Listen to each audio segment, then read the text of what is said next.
Hello friends, तो आज की इस वीडियो में हम देखने वाले हैं हिस्ट्री जो हम प्री और मेंस के लिए नोट्स बना रहे थे। तो सिंधु सभ्यता आपकी प्रीवियस वीडियो में मैंने करा दी थी, मैंने प्लेलिस्ट बना दी है। अगर आपने नहीं देखी है तो जाकर आप मेरे चैनल पर प्लेलिस्ट में हिस्ट्री के नाम से, हिस्ट्री प्री और मेंस के नाम से ये प्लेलिस्ट मैंने बना रखी है और सारे नोट्स है उसमें। आज हम देखने वाले हैं वैदिक काल, ठीक है, वैदिक एरा। आपको नोट्स पढ़ने हैं और फिर आपको वीडियो को पॉज करके नोट्स बना लेने हैं एंड उसको याद करना है, ठीक है। चलिए स्टार्ट करते हैं। वैदिक एरा, वैदिक एरा की बात करते हैं तो इसमें एक तो आपका ऋग्वैदिक काल आता है और एक आता है आपका उत्तर वैदिक काल, ठीक है।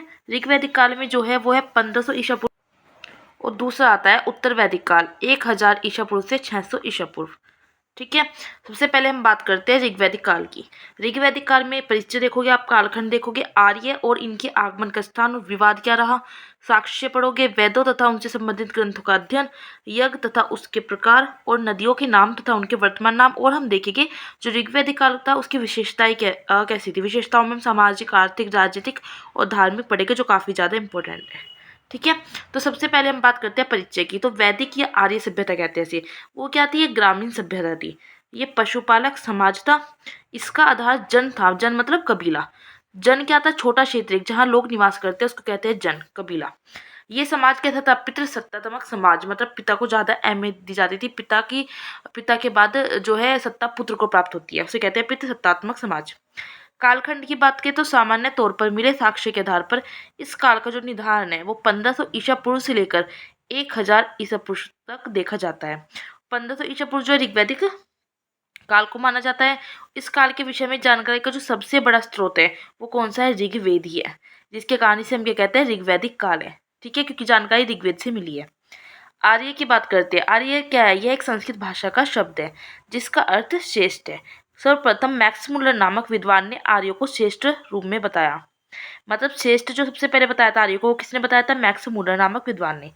आर्यों के निवास स्थान को लेकर इतिहासकारों में निरंतर विवाद रहा। कौन कौन से इतिहासकार थे वे, दयानंद सरस्वती, बाल गंगाधर तिलक और मैक्स मुलर। अगर हम देखें बाल गंगाधर तिलक के अनुसार तो ये कहते थे राष्ट्रवादी स्वतंत्रता सेनानी बाल गंगाधर तिलक ने आर्यों का निवास स्थल जो है उत्तरी ध्रुव को बताया। दयानंद सरस्वती ने क्या कहा कि अपनी पुस्तक सत्यार्थ प्रकाश में इन्होंने आर्यों को तिब्बत का मूल निवासी बताया। और मैक्स मुलर के अनुसार, इनके अनुसार आर्यों का संबंध मध्य एशिया से था। तो मतलब सबने अलग अलग बताया है। नोट की अधिकतर इतिहासकार और विद्वानों ने मैक्स मुलर के मत को माना है कि आर्य का जो संबंध था वो मध्य एशिया से था। आर्यों का संबंध मध्य एशिया से बताते हैं। मध्य एशिया में जैसे Kazakhstan, Kyrgyzstan, Tajikistan, Uzbekistan, Turkmenistan, मध्य एशिया के सारे क्षेत्र है। क्योंकि अब आर्यों की जानकारी का सबसे बड़ा स्रोत क्या है, वेद है। वेद जो है ये विद शब्द से बना है जिसका अर्थ क्या होता है, ज्ञान, ठीक है, मतलब ज्ञान, ज्ञान जानकारी से है। और वेद में दो कैटेगरी आती है, एक तो संहिता होती है और एक वेदत्रयी। संहिता क्या होती है, संहिता का मतलब होता है कानून। इसमें 4 वेदों को शामिल किया गया है, ऋग्वेद, सामवेद, यजुर्वेद और अथर्ववेद। वेदत्रयी में क्या आते हैं, ऋग्वेद, सामवेद, यजुर्वेद, ठीक है। ऋग्वेद भी आता है, सामवेद भी, यजुर्वेद। इसमें अर्थवेद नहीं आता। जिसमें अर्थवेद नहीं आता वो वेदत्रयी है, और जिसमें अर्थवेद आता है वो क्या है, संहिता, कानून है, ठीक है। तो दोनों में ये फर्क है। अब बात कर लेते हैं हम ऋग्वेद की अच्छे से, ठीक है। ये सबसे प्राचीनतम वेद है। ये कुल 10 मंडल में बटा है। दूसरा तथा 7वां मंडल सबसे प्राचीन, जिसे वंश मंडल कहते हैं। 10वां मंडल क्या है, सबसे नवीन मंडल है। ऋग्वेद में 1028 सूक्त है और कितने हैं, इतने आपके मंत्र है। 10,462 आपके मंत्र है और 1028 सूक्त है। मंत्र मतलब श्लोक की स्तुति कह सकते हो। देखिए मंडल जो है वो अध्याय होता है। सूक्त क्या होता है, अध्याय के टॉपिक उनको कहते हैं सूक्त। और स्तुति क्या होता है कि टॉपिक की व्याख्या। इन मंत्रों के माध्यम से विभिन्न देवताओं के लिए स्तुतियां लिखी गई, अर्थात इन मंत्रों के माध्यम से देवताओं को प्रसन्न करने की विधियां दी गई। इन सब में बच्चे कंफ्यूज रहते हैं कि मंडल क्या होता है। मंडल मतलब होता है कोई भी चैप्टर, आपका चैप्टर का जो टॉपिक है उसको कहते हैं सूक्त, और जो टॉपिक के अंदर व्याख्या होती है वो होता है स्तुति। ऋग्वेद का संकलन वेद व्यास के द्वारा किया गया। ये अपौरुषीय ग्रंथ है, मतलब it was not written by any human being, it was written by God. अपौरुषीय का मतलब क्या होता है कि यह जो है रिटन लिखा गया गॉड के द्वारा, किसी ह्यूमन बींग ने नहीं लिखा है। अब आ जाता है ऋग्वेद से मिली जानकारी। इनकी रचना सरस्वती नदी के किनारे, जिसके कारण सरस्वती को नदीतमा अर्थात नदियों में श्रेष्ठ माना जाता है। पूछा जाता है नदीतमा किसे कहते हैं, तो सरस्वती नदी को। और ऋग्वेद के तीसरे मंडल में गायत्री मंत्र का उल्लेख है जो भगवान सूर्य को समर्पित है। इसकी रचना विश्वामित्र के द्वारा की गई थी। ऋग्वेद के 7वें मंडल से दशराज युद्ध का वर्णन मिलता है। ऋग्वेद का पाठ करने वाला पुरोहित होत्र कहलाता है। ऋग्वेद में 3 प्रकार के देवता, एक तो अंतरिक्ष के देवता आ जाते हैं, आकाश के देवता और पृथ्वी के देवता। ऋग्वेद में प्रधान देवता इंद्र है, जिसका उल्लेख सर्वाधिक 250 बार किया गया। ऋग्वेद का 9वां मंडल भगवान सोम को समर्पित है। सोम को पेय पदार्थों का देवता कहते हैं। जो प्री के क्वेश्चन होते हैं ना, यहीं से निकलते हैं कि ऋग्वेद का 9वां मंडल किस भगवान को समर्पित है। इस तरह से ऋग्वेद के 10वें मंडल में पहली वर्ण व्यवस्था की चर्चा तथा शूद्र का उल्लेख मिलता है। ऋग्वेद के उपवेद, ब्राह्मण, अरण्यक, उपनिषद। अगर उपवाद की बात करें तो आयुर्वेद हो जाता है, ब्राह्मण, ऐतरेय ब्राह्मण। अरण्यक की बात करें तो ऐतरेय अरण्यक, उपनिषद की ऐतरेय उपनिषद।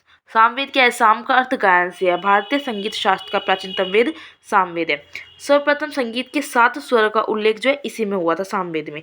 सामवेद की ऋचाएं ऋग्वेद से अवतरित है और सामवेद को पाठ करने वाला पुरोहित उद्गात कहलाता है। सामवेद से अगर हम संबंधित उपवेद की बात करें तो गंधर्ववेद है। ब्राह्मण पंचविशिया जैमिनी ब्राह्मण। अरण्यक छंदोग्य, जो छंद होते हैं छंदोग्य अरण्यक। उपनिषद क्या है? छंदोग्य उपनिषद। यजुर्वेद की बात करते हैं, इसके 2 भाग आते हैं, एक तो शुक्ल यजुर्वेद और एक कृष्ण यजुर्वेद।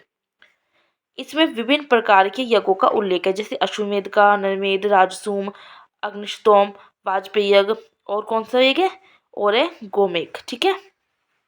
सर्वप्रथम क्या हुआ? हाथियों को पालने का यहाँ पे क्या मिलता है? उल्लेख मिलता है यजुर्वेद में। यजुर्वेद का पाठ करने वाला पुरोहित क्या कहलाता है? अर्धवयु कहलाता है। और यजुर्वेद के उपवेद की बात करें तो धनुर्वेद। अरण्यक की बात करें तो बृहदारण्यक। ब्राह्मण, शतपथ ब्राह्मण। उपनिषद कौन सा रहता है? बृहदारण्यक उपनिषद।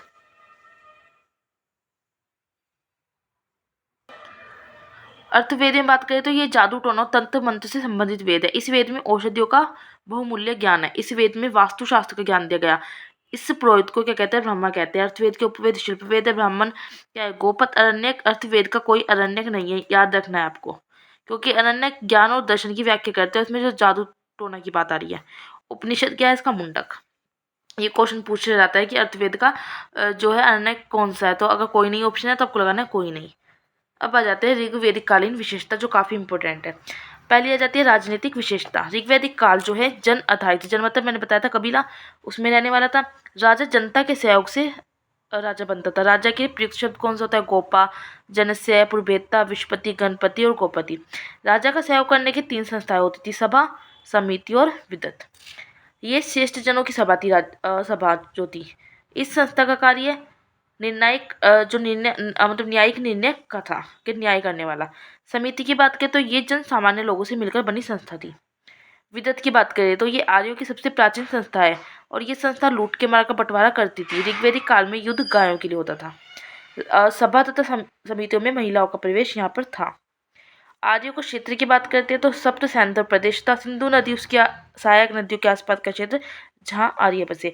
ब्रह्मवत प्रदेश किसे कहते हैं? दिल्ली तथा उसके पास का क्षेत्र। और ब्रह्मश्री प्रदेश गंगा तथा यमुना का दोआब का क्षेत्र। और आर्यावर्त हिमालय से विंध्य पर्वत के बीच का ये क्षेत्र था।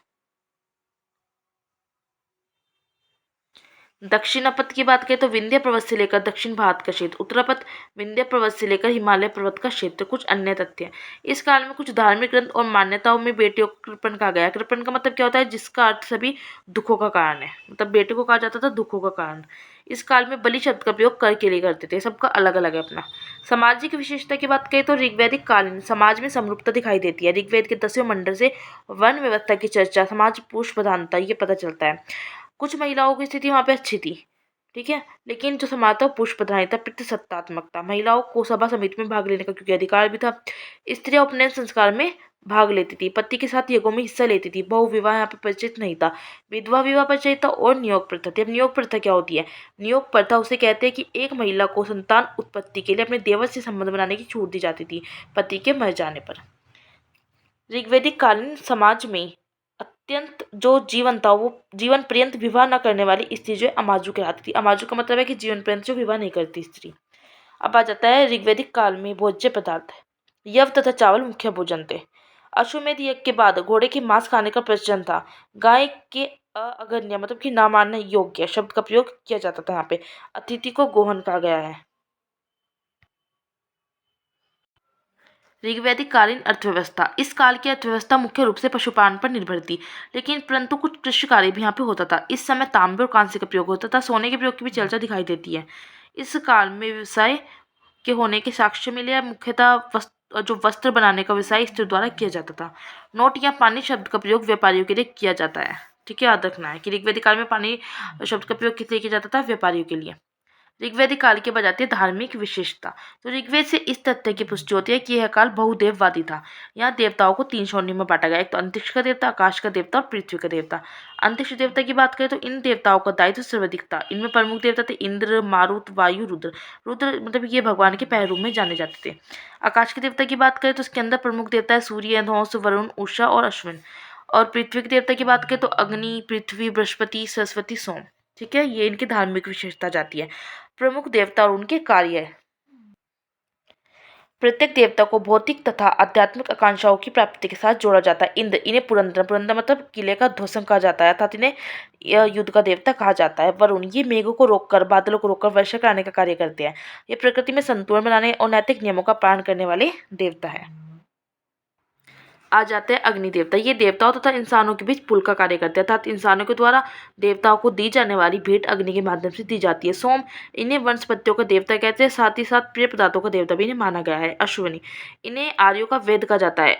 ठीक है। भिषज, ऋग्वेद में शब्द का उल्लेख जो है वेद के लिए किया गया है, विशेष शब्द का प्रयोग। बृहस्पति की बात करें तो इन्हें यज्ञ का देवता कहा जाता है, ये सभी देवताओं की पुरोहित है। अब आ जाता है अरण्यनी, इन्हें वन की देवी कहा जाता है। सूर्य दुनिया के संरक्षक है जो रथ पर सवारों कराते हैं। रुद्र भगवान शिव का प्रारंभिक रूप जो इनके गुस्से के स्वरूप को दर्शाता है। अब आ जाता है ऋग्वेदिक काल की प्रमुख शब्दावली, किसको क्या कहा जाता था। जैसे लांगर, उसको हल कहा जाता था। सीता, खेतों में हल चलाने के बाद बनी हुई नालियों को सीता कहते हैं। गोप्ता, राज्य को कहा जाता था। गोहन या गोहता, अतिथि को। अगन्य, गाय। दक्षिण कहा जाता था। बढ़ई को। धन्व, मरुस्थल के लिए उपयोगी होता था। धान्य, अनाज के लिए। खिलम, चारागाह के लिए। बेकनॉट, सूदखोर के लिए। तो आपको ये वर्ड्स तो याद रखने हैं। ऋग्वेदिक कालीन नदियों के नाम, जैसे पुराने नाम थे परशुनी नदी, इसको रावी कहा जाता है। अब वितस्ता नदी झेलम के नाम से जाना जाता है। संदानीरा को गंडक के नाम से। दृष्टावती, घग्गर नदी। विपाशा को व्यास और समुद्री को सतलज। ऋग्वेदिक कालीन यज्ञ की बात करें तो गोमेद यज्ञ होता था, गाय को स्वर्ग पहुंचाना कहा जाता था। नरमेद जो यज्ञ होता था वो नर की बलि से संबंधित था। अश्वमेध यज्ञ, क्षेत्र विस्तार के लिए होने वाला यज्ञ, घोड़े को उसमें मारना होता था। श्रोत्रियन यज्ञ होता था इंद्र को प्रसन्न करने के लिए। वाजपेयी यज्ञ, कोई राजा वीरता का जब प्रदर्शन करता था। राजसूय, जब कोई राजा सिंहासन पर बैठता ईश्वर को धन्यवाद देता। अग्निष्टोम यज्ञ, जानवरों की बलि के लिए जिसे देवता प्रसन्न हो। ठीक है, तो आपका यहाँ पे हो जाता है ये वाला खत्म। नेक्स्ट वीडियो में हम देखेंगे उत्तर वैदिक काल। ठीक है ना। तो मैंने जहाँ से आपको आज पढ़ाया है तो मैं वहाँ से आपको वीडियो दिखा देती हूँ। आपको वीडियो को पॉज करके अपने नोट्स बना लेने हैं। ठीक है, और आपको लिखते चलना है मेरी वीडियो को पॉज करके। नोट्स आपको रिवाइज करोगे, आप याद करोगे, रिवाइज करोगे। एग्जाम में, प्री एग्जाम में क्वेश्चन यहीं से आते हो। जब आप मेंस एग्जाम दोगे ना तो आपको पता चल जाता है किस तरह से लिखना है। ठीक है, वीडियो अच्छी लगे तो आपको लाइक करना है, शेयर करना है और कमेंट्स करके मुझे ज़रूर बताना है।